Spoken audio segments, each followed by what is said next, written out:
خداوند کے زندہ اور پاک کلام میں سے خروج کی کتاب اس کا 31واں باب۔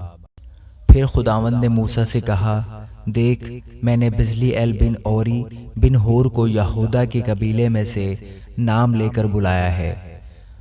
اور میں نے اس کو حکمت اور فہم اور علم اور ہر طرح کی صنعت میں روح اللہ سے معمور کیا ہے، تاکہ ہنرمندی کے کاموں کو ایجاد کرے اور سونے اور چاندی اور پیتل کی چیزیں بنائے، اور پتھر کو جڑنے کے لیے کاٹے اور لکڑی کو تراشے، جس سے سب طرح کی کاریگری کا کام ہو۔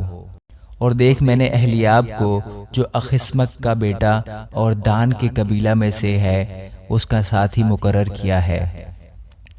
اور میں نے سب روشن ضمیروں کے دل میں ایسی سمجھ رکھی ہے کہ جن جن چیزوں کا میں نے تجھ کو حکم دیا ہے ان سبوں کو وہ بنا سکیں، یعنی خیمہ اجتماع اور شہادت کا صندوق اور سرپوش جو اس کے اوپر رہے گا، اور خیمہ کا سب سامان،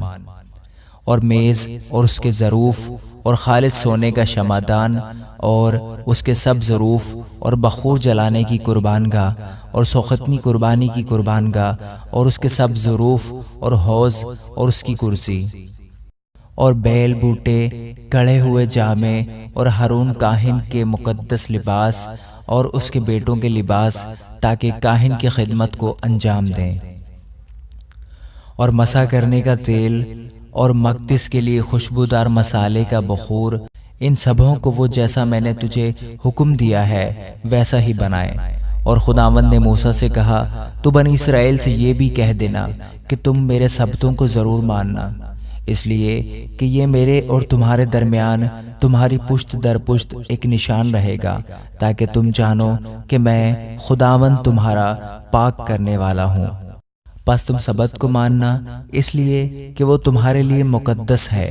جو کوئی اس کی بے حرمتی کرے وہ ضرور مار ڈالا جائے،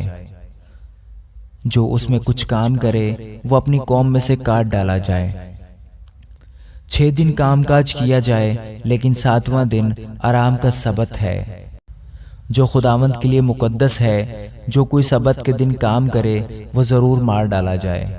پس بنی اسرائیل سبت کو مانے اور پشت در پشت اسے دائمی عہد جان کر اس کا لحاظ رکھیں۔ میرے اور بنی اسرائیل کے درمیان یہ ہمیشہ کے لیے ایک نشان رہے گا، اس لیے کہ 6 دن میں خداوند نے آسمان اور زمین کو پیدا کیا، اور 7ویں دن آرام کر کے تازہ دم ہوا۔ اور جب خداوند کوہ سینا پر موسیٰ سے باتیں کر چکا تو اس نے اسے شہادت کی 2 لوحیں دیں۔ وہ لوحیں پتھر کی اور خدا کے ہاتھ کی لکھی ہوئی تھیں۔ آمین۔